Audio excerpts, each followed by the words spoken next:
Welcome back to my YouTube channel medical and nurses सब। मेरा नाम है कीर्ति। सो गाइस, आज हम डिस्कस करने वाले हैं CCH एग्ज़ाम के लिए certificate course in community health के लिए आपका पेपर होने वाला है, जिनका भी 6 दिसंबर को है। और देन आफ्टर MP व्यापम के लिए पेपर है स्टाफ नर्स का। और जिन भी लोगों ने CRPF एग्ज़ाम के लिए फॉर्म फिलअप किए हैं उनके फिजिकल एग्ज़ाम की डेट आ गई है, जो कि 14 दिसंबर 2020 से पहले फिजिकल होगा। देन आफ्टर आपके लिए रिटर्न एग्ज़ाम रखा जाएगा। तो फिजिकल के लिए आपकी जो डेट भी आ गई है और बाय पोस्ट के थ्रू आपके एडमिट कार्ड भी आपके घर पर पहुंच गए होंगे। तो बहुत सारे लोगों के एडमिट कार्ड पहुंच गए हैं, कुछ लोगों के पहुंचते जा रहे हैं। तो उसी एडमिट कार्ड में आप लोगों के लिए है जो एड्रेस भी रहने वाला है कि आपका फिजिकल किस सेंटर में होगा, क्या चीज़ें आपको फिजिकल एग्ज़ाम में पूछी जो करवाई जा सकती हैं, वो सभी आपके लिए जो जिन भी लोगों ने CRPF का पेपर भरा था, फॉर्म फिलअप किया था, उसका जो नोटिफिकेशन आया था, एडवर्टाइजमेंट था, उसमें सभी चीज़ें लिखी हुई थी कि आपसे क्या क्या करवाया जाएगा। पर फिर भी आपको डाउट हो तो आप लोग कमेंट बॉक्स में कमेंट्स जरूर कर सकते हैं। तो यहाँ पे गाइस, कल मैंने जो एक पेपर सॉल्व करवाया था UP बनारस का, वो पेपर था स्पेशली।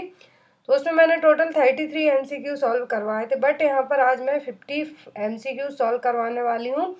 और बहुत सारे लोगों को डाउट्स थे कि उसमें आंसरिंग है जो रॉन्ग है या फिर PDF बेस्ड मटेरियल है। तो मैंने सभी क्वेश्चन यहाँ पे टाइप किए हुए हैं, 50 क्वेश्चन। तो आई होप आपको वीडियो अच्छा लगे तो एंड तक जरूर बने रहें। चैनल पर नए हैं तो चैनल को सब्सक्राइब करके बेल आइकन बटन को जरूर प्रेस कर लें।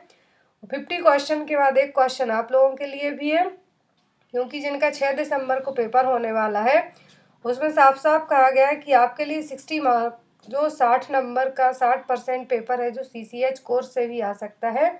क्योंकि इसमें MP में इस बार क्या हुआ है कि जो ओनली इनके पास CCH सर्टिफिकेट था वही लोग अप्लाई कर पाए, उन्हीं के लिए एडमिट कार्ड भी आए हैं।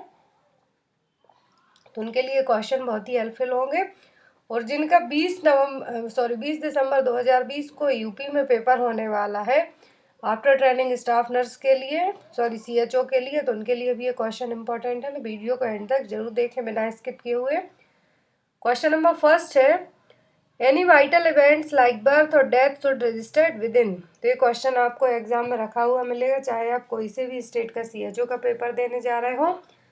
तो यहाँ पर बर्थ और डेथ तो इन्होंने एज एन एग्जाम्पल दिया हुआ है। यदि आपको क्वेश्चन इस तरीके से भी आ सकता है कि कोई भी वाइटल इवेंट है तो उसको कितने दिनों के अंदर रजिस्टर्ड करवा लेना चाहिए, तो होना चाहिए विद इन 21 डेज। जो डेथ जो सेंट्रल गवर्नमेंट के अकॉर्डिंग जो डेथ और बर्थ जो एक्ट है 1969 में जो पास हुआ था, उसके अकॉर्डिंग कोई भी वाइटल इवेंट कितने दिनों के अंदर रजिस्टर्ड होना चाहिए, within 21 days. Next is MCTS is used to track. तो MCTS है जो मदर चाइल्ड ट्रैकिंग सिस्टम है, किसके लिए यूज़ किया जाता है?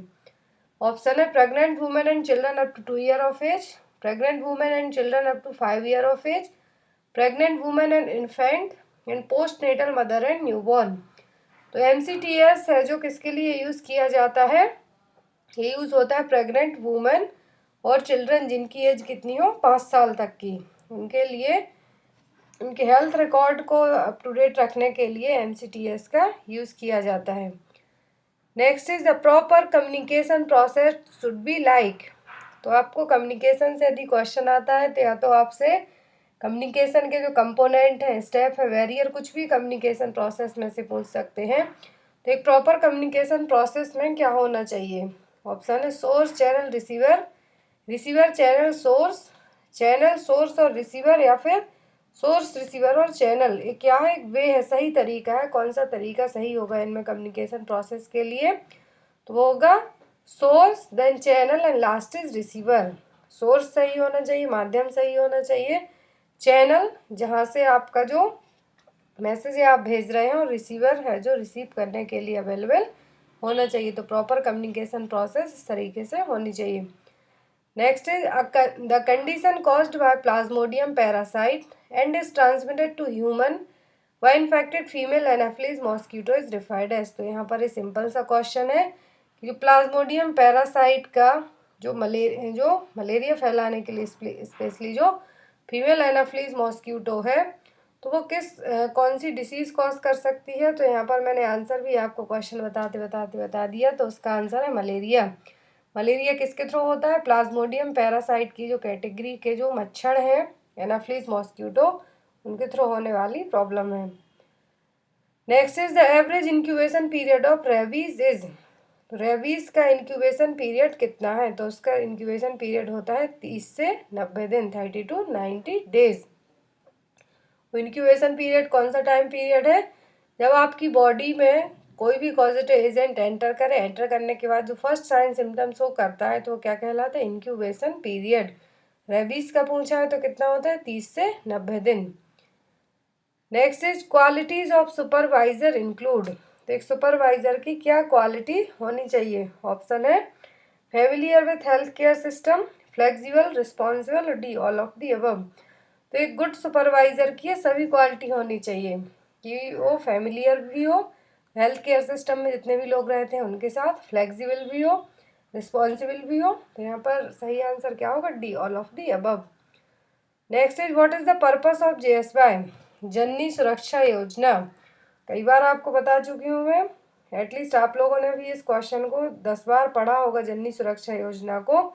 तो इसका मेन पर्पस है जो क्या है जननी सुरक्षा योजना का? तो इसका जो मेन पर्पस है वो क्या है? To provide cash assistant during antenatal and immediate postpartum period in child health centre. तो जननी सुरक्षा योजना का जो मेन पर्पस है वो क्या है कि कैश असिस्टेंट प्रोवाइड करवाना एंटीनेटल चेकअप के टाइम पर, और पोस्टपार्टम पीरियड में तुरंत हेल्थ सेंटर है जो ले जाना। तो यहाँ पर इसका सही आंसर क्या होगा? C. Next is while setting goals for health planning what would be your initial step। तो हेल्थ प्लानिंग के लिए आपका फर्स्ट इनिशियल स्टेप क्या होगा? ऑप्शन है monitoring and evaluation, assess resources required, identity unmet needs, list of administrative action needs. तो कल मैंने जो क्वेश्चन दिया था उसमें हेल्थ प्लानिंग के स्टेप पूछे थे कि कितने स्टेप हैं, बट आज यहाँ पर जो क्वेश्चन है उसमें है कि फर्स्ट स्टेप क्या होगा आप जब हेल्थ प्लानिंग के लिए कुछ भी गोल सेट कर रहे हो तब। तो फर्स्ट स्टेप होगा कि जो रिसोर्स है वो क्या है। तो यहाँ पर इसका आंसर क्या होगा? B, assess resources required. किन किन रिसोर्स की ज़रूरत आपको पड़ेगी हेल्थ प्लानिंग के लिए, तो वो आपका फर्स्ट इनिशियल स्टेप होगा। Next NHM launch the RMNCH+A strategy in. तो RMNCH+A strategy national health mission ने इसको कब लॉन्च किया था? तो यहाँ पर ए का मतलब क्या है? एडोलेसेंट। इसको कब लॉन्च किया गया था? 2013 में, 2013। Next is according to IPHS standard PSC classified as a type B when. तो IPHS स्टैंडर्ड के जो स्टैंडर्ड है IPHS का, इंडियन पब्लिक हेल्थ स्टैंडर्ड है जो, उसके अकॉर्डिंग PHC को दो टाइप में बांटा जाता है, type first and type B. तो टाइप बी है जो कब कंसीडर किया जाता है PHC को, प्राइमरी हेल्थ सेंटर को। ऑप्शन है यहाँ पर, तो यहाँ पर मैं आपको ऑप्शन नहीं बताती हूँ, डायरेक्ट आंसर बता देती हूँ ताकि आपका भी टाइम बचा रहे। तो जो PSC है IPHS स्टैंडर्ड के तहत, इंडियन पब्लिक हेल्थ स्टैंडर्ड के तहत PSC को दो पार्ट में डिवाइड किया जाता है। एक PSC होती है टाइप ए और दूसरी होती है टाइप बी। टाइप बी कब कंसीडर की जाती है? जब डिलीवरी लोड कितना हो, मोर देन 20 डिलीवरीज पर मंथ। एक प्राइमरी हेल्थ सेंटर में हर महीने 20 डिलीवरी से ज़्यादा होती हैं तो उसको टाइप बी में कंसीडर किया जाता है।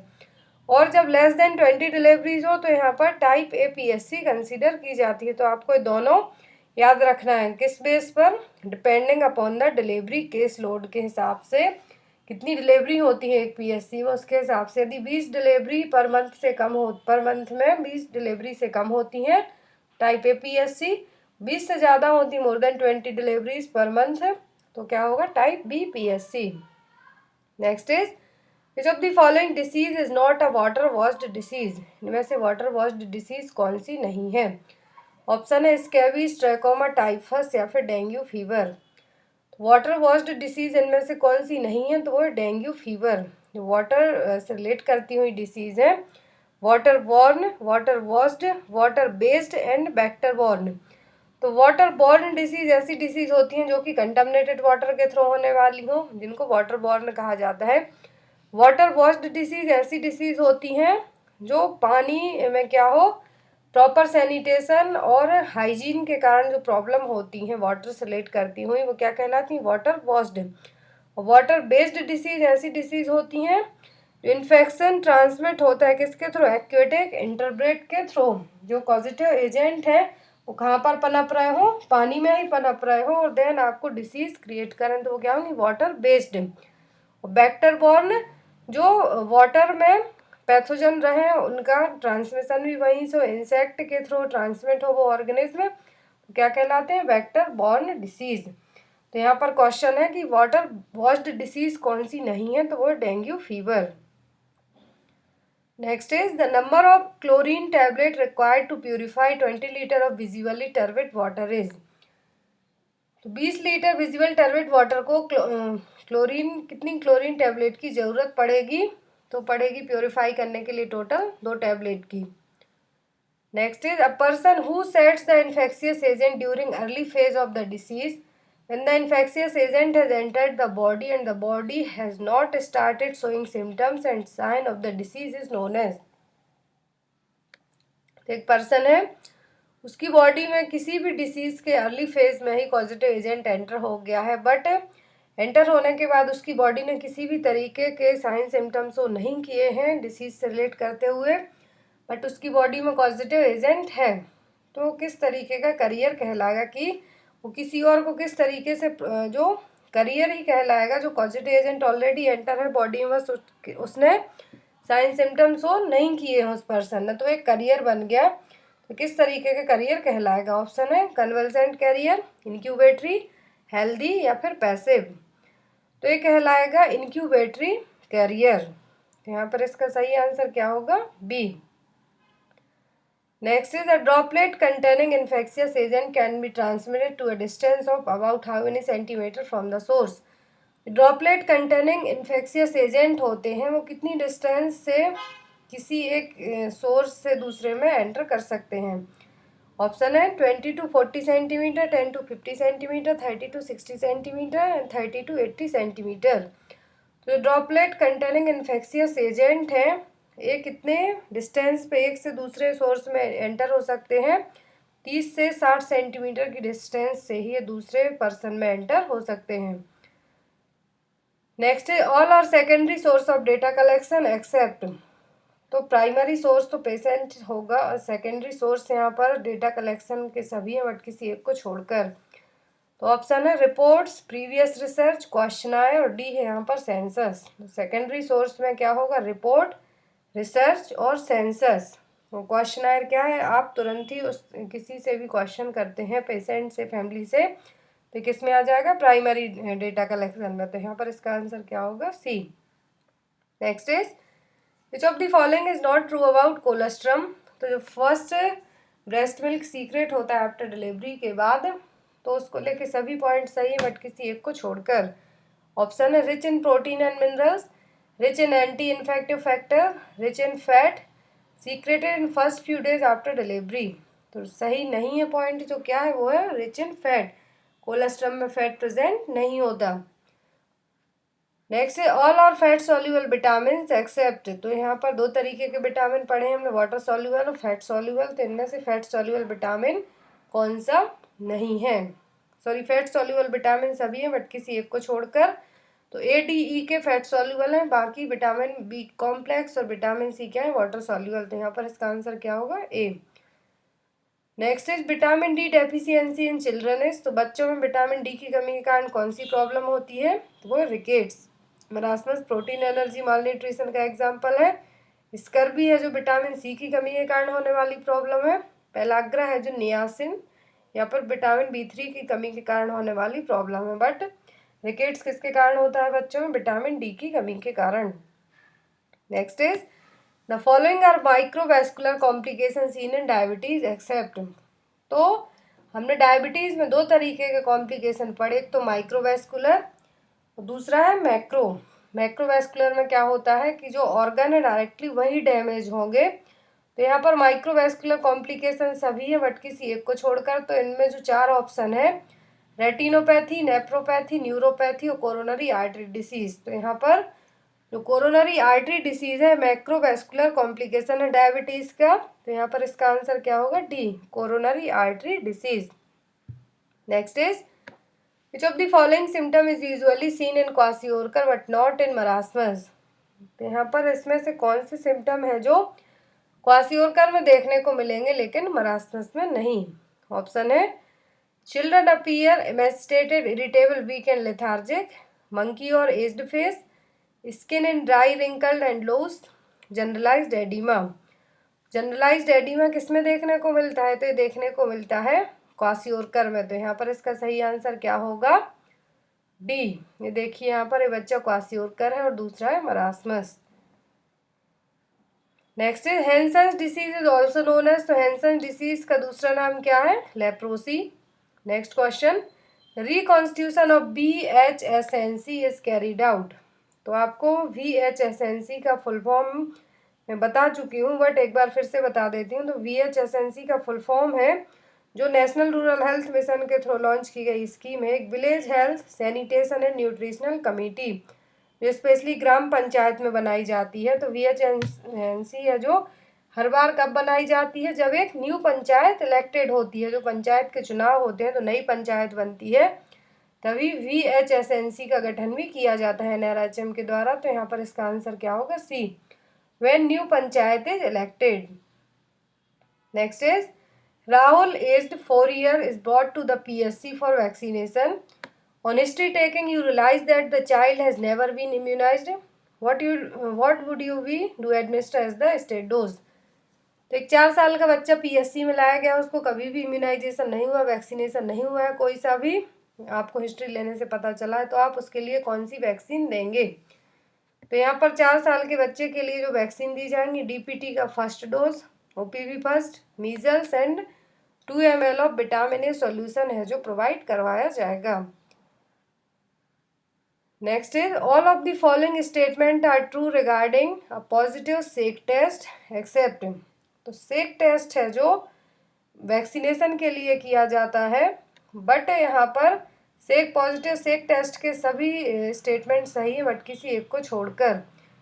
तो सबसे पहले हम बात करते हैं सेक टेस्ट की। तो इसका यूज़ किसके लिए किया जाता है, जो भी एडजॉर्ब वैक्सीन होती हैं वो फ्रोजन हो रही हैं कितने टाइम में, पास्ट में कितने टाइम में फ्रोज हुई हैं, उन सभी के लिए एडजॉर्ब वैक्सीन के लिए ओनली किया जाता है। DPT, DT, TT और पेंटावेलेंट वैक्सीन और हेपेटाइटिस B के लिए सेक टेस्ट परफॉर्म किया जाता है। पॉजिटिव सेक टेस्ट आता है बट किसी एक पॉइंट को छोड़कर, fine sand like particles and are seen at the bottom of the while.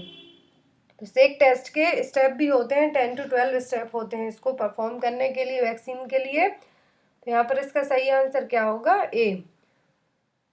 Next is schizophrenia is also described as. तो सीजोफेनिया को दूसरा डिसऑर्डर माना गया है, तो क्या है, थॉट डिसऑर्डर। सीजोफेनिया का जो दूसरा नाम है वो क्या कह सकते हैं हम, थॉट डिसऑर्डर, क्योंकि इसमें सबसे ज़्यादा थॉट ही डिस्टर्ब होते हैं। नेक्स्ट है EHR स्टैंड फॉर। तो EHR का फुल फॉर्म क्या है, electronic health record. Next is an action which halts the progress of a disease at its incipient stage and prevents complication is termed as. तो कौन सा prevention होगा वो जिसमें डिसीज क्या हो गई, फर्स्ट स्टेज में आपने आइडेंटिफाई कर लिया और उसके कॉम्प्लिकेशन से भी आप बचा सकते हो उस डिसीज के। ऑप्शन है प्रीमॉर्डियल, प्राइमरी, सेकेंडरी या फिर टर्सरी। तो आपने फर्स्ट स्टेज में डिसीज आइडेंटिफाई कर लिया, कॉम्प्लिकेशन से भी प्रिवेंट कर रहे हैं आप, तो होगा secondary prevention. Next is sharp waste are segregated coloured bin. तो जो शार्प वेस्ट होते हैं उनको किस कलर के विन में सेग्रीगेट किया जाता है, तो वो है white colour. Next is sub centre in the hilly region render services to a population of. तो हिली और ट्राइबल एरिया में सब सेंटर होता है एक, तो वहाँ पर कितनी पॉपुलेशन के लिए एक सब सेंटर बनाया जाता है, तो हिली के और ट्राइबल के लिए 3000 और प्लेन के लिए 5000। Next is an individual who has been exposed to herborous disease causing organism in the recovery phase of illness but is still infectious is referred to as। तो एक ऐसा इंडिविजुअल जो उस डिसीज़ का हर्बोरस है, मतलब कि उसको डिसीज़ है, पॉजिटिव एजेंट उसकी बॉडी में एंटर हुआ बट वो अपनी रिकवरी फेज में है इलनेस की, लेकिन अभी भी इन्फेक्शन है उसको, तो किस तरीके का करियर कहलाएगा? ऑप्शन है कन्वर्जेंट, टेम्पररी, इंक्यूबेटरी और हेल्दी। तो जो इस तरीके जो उसमें इन्फेक्शन अभी भी प्रेजेंट है, उसने साइन सिम्टम भी शो किए, बट वो रिकवरी फेज में है, तो किस तरीके का करियर होगा? Convergent carrier. Next is deficiency of vitamin leads to pernicious anaemia. किस विटामिन की कमी के कारण परनीसियस एनीमिया की कंडीशन होती है? तो वह vitamin B12। Next is Raja, a 6 year old child is found to have the deficiency of vitamin A. On diagnosis, what would be the single state oral dose of vitamin A? तो 6 साल के बच्चे के लिए vitamin A का कितना dose दिया जाएगा? क्योंकि विटामिन ए का डोज है, लास्ट डोज 6 years तक ही दिया जाता है, तो इसका सही आंसर क्या होगा? 2 लाख IU। ये 2 लाख यूनिट हैं जो उस बच्चे को दी जाएंगी। Next is a pregnant women having haemoglobin level below how many gram per DL at any time during pregnancy is considered to be suffering from anaemia. Pregnant women के लिए हीमोग्लोबिन का लेवल कितना माना जाता है जब उसको एनीमिया की कंडीशन कंसीडर की जाती है? जब भी haemoglobin level below 11 gram per DL हो प्रेगनेंसी में, तो उस लेडी को क्या कंसीडर किया जाता है? एनीमिक। और उसको अलग अलग कैटेगरी में भी डिवाइड किया गया है, माइल्ड, मॉडरेट और सीवियर। सीवियर तो <7 में चला जाता, सीवियर एनीमिया होगा। तो बेसिकली पूछा जाता है कि कितना हीमोग्लोबिन होगा जब एनीमिक कहा जाएगा किसी प्रेग्नेंट लेडी को? तो जब हीमोग्लोबिन लेवल कितना हो? Below 11 gram per DL। Next is the constant presence of a disease or infection within a specified geographical area or population group is considered to be. तो एक ही time पर कोई infectious disease किसी एक geographical area को, population को है जो इन्फेक्ट करती है, तो कौन सी डिसीज कहलाएगी? Endemic. Next is which of the following vector is responsible for transmission of chikungunya disease. Chikungunya के लिए कौन सा वेक्टर रिस्पॉन्सिबल है? तो वो है Aedes mosquito. Next is progressive leukopenia and severe anaemia are the striking feature of. तो striking feature का मतलब है कि ये किस डिसीज के कॉम्प्लिकेशन भी हो सकते हैं? ऑप्शन है डेंगू, काला आजार, जैपनीज इंसेफ्लाइटिस और मलेरिया। यदि काला आजार को अनट्रीटेड छोड़ दिया जाए तो इसके कारण एनीमिया की कंडीशन भी हो सकती, तो यहाँ पर इसका सही आंसर क्या होगा? B, kala azar. Next is fogging is a method to kill the mosquito stage of its life cycle. तो फॉगिंग जो धुआं करके मच्छरों की जो लाइफ साइकिल होती है, उसमें कौन सी स्टेज के मच्छर को मारा जाता है? लार्वल स्टेज में, पपी, एग या फिर एडल्ट? तो यहाँ पर जो मॉस्क्यूटो स्टेज होती है, लाइफ साइकिल होती है मॉस्क्यूटोज की, तो उनके लिए जो एडल्ट स्टेज होती है उसके लिए फॉगिंग मेथड का यूज़ किया जाता है। तो यहाँ पर इसका आंसर क्या होगा? D, धुआं करके। Next is all of the following are modifiable risk factor for coronary heart disease except. दो तरीके के फैक्टर आपने पढ़े हैं, मॉडिफाइबल जिनको हम चेंज कर सकते हैं, अपने हाथ में है बदलना उनको, नॉन मॉडिफाइबल जिनको हम नहीं बदल सकते। तो यहाँ पर क्वेश्चन है सभी मॉडिफाइबल रिस्क फैक्टर हैं कोरोनरी हार्ट डिसीज को, बट किसी एक को छोड़कर, तो क्या है? जेनेटिक्स। जेनेटिक्स को हम नहीं चेंज कर सकते, नॉन मॉडिफाइबल रिस्क फैक्टर होगा। Next is according to rule of halves which rule address the status of adequacy in treatment for hypertension. Rule of halves है जो हाइपरटेंशन के अलग अलग कैटेगरी के लिए बनाया गया, तो इसमें 3 रूल ऑफ हाल्प्स में 3 कैटेगरी रखे गए हैं rule, first, second and third. तो किसमें है जो ट्रीटमेंट स्टेटस को डिस्क्राइब किया गया है? तो ये रूल थर्ड में डिस्क्राइब किया गया रूल ऑफ हाल्प्स के अकॉर्डिंग। इसमें क्या है? हाइपरटेंशन की स्टेट बताई जाती हैं। फर्स्ट रूल में क्या कहा जाता है? Half the people with high blood pressure are not known. आधे से ज़्यादा लोगों को लगता है, उनको पता ही नहीं है कि उनको हाइपरटेंशन की कंडीशन है, तो रूल फर्स्ट में आएगा। सेकंड, नॉट ट्रीटेड, उनको पता ही नहीं है कि हमें क्या है? हाइपरटेंशन को ट्रीट करने की ज़रूरत है। थर्ड में क्या आएगा? Half of those treated are not controlled, treat किए जा रहे हैं लेकिन कंट्रोल में नहीं है। तो यहाँ पर इसका आंसर क्या होगा? थर्ड, रूल थर्ड है जो इसमें लगेगा कि जो एडिक्वेसी और ट्रीटमेंट रहेगा या फिर ट्रीटमेंट ले रहे हैं आप, इसमें आएगा रूल थर्ड में। या फिर आपको ये भी आ सकता है कि रूल ऑफ हाल्प्स किसके लिए यूज़ किया जाता है, तो हाइपरटेंशन के स्टेटस के लिए। Next is which of the following disorder is an abuse of amphetamine. तो जो एम्फेटामाइन है, ओपियोइड्स हैं, ड्रग्स हैं, इनको लेने के कारण कौन सा डिसऑर्डर हो सकता है। Option A stimulant use disorder, hallucination, opioid, tobacco use disorder. तो आप जो भी चीज़ ले रहे हैं उसके कारण वही प्रॉब्लम होगी। तो एम्फेटामाइन के कारण कौन सी प्रॉब्लम हो सकती है, stimulant use disorder. Next is visual inspection with acetic acid is a screening test for which of the following cancer. Visual inspection किया जाता है एसिटिक एसिड के द्वारा, तो किस तरीके की कैंसर की स्क्रीनिंग के लिए होता है, तो होता है सर्वाइकल कैंसर के लिए। Next is every VHSC village health sanitation जो कमेटी है entitle to get rupees per year as untied fund. कितना फंड दिया जाता है, तो ये दिया जाता है total 10,000 per year, 10,000। Next is cryotherapy is treatment for cervical cancer and is recommended for all of the following except. तो क्रायोथेरेपी है जो सर्वाइकल कैंसर को ट्रीट करने के लिए यूज़ की जाती है और इन सभी में यूज़ की जाती है बट किसी एक को छोड़कर।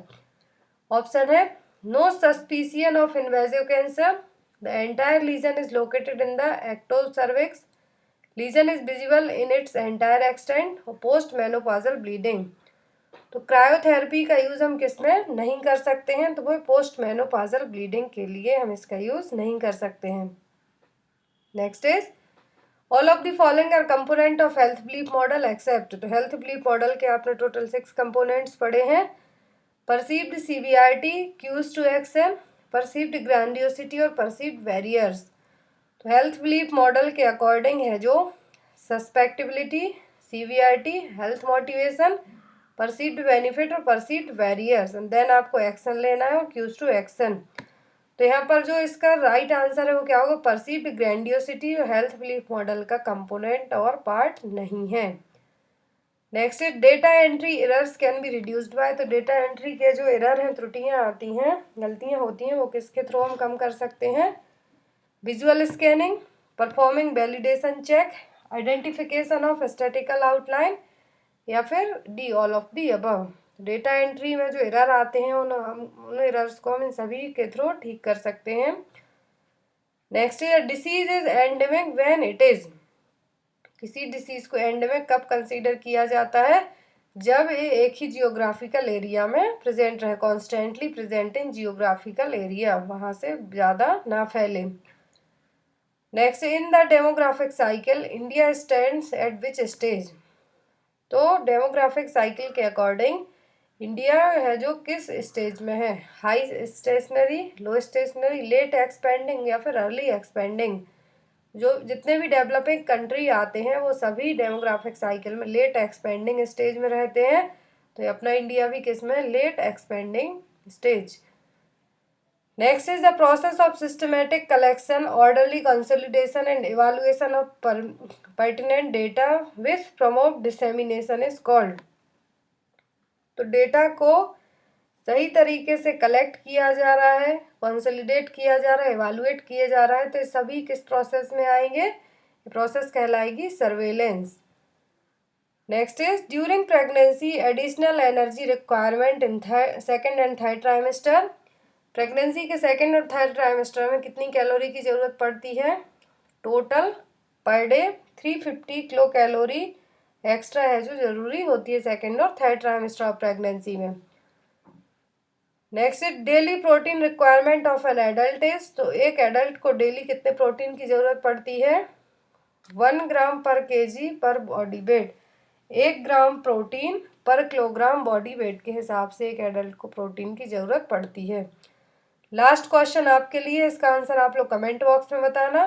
क्वेश्चन है for 1 year old child mid arm circumference is 14.5 centimeter. So the color which indicate in Sakya tape, ये रही साके टेप यहाँ पर। इसके हिसाब से यदि किसी बच्चे का मिड आर्म सर्कमफेरेंस है जो 14.5 सेंटीमीटर है, तो आप जो बच्चे का हेल्थ स्टेटस है साके टेप में किस कलर में यूज़ होगा, ब्लू, रेड, येलो या फिर ग्रीन। सो गाइज ये थे टोटल 50 क्वेश्चन। आई होप आपको वीडियो अच्छा लगा हो तो लाइक ज़रूर करना। Thank you for watching us, bye bye.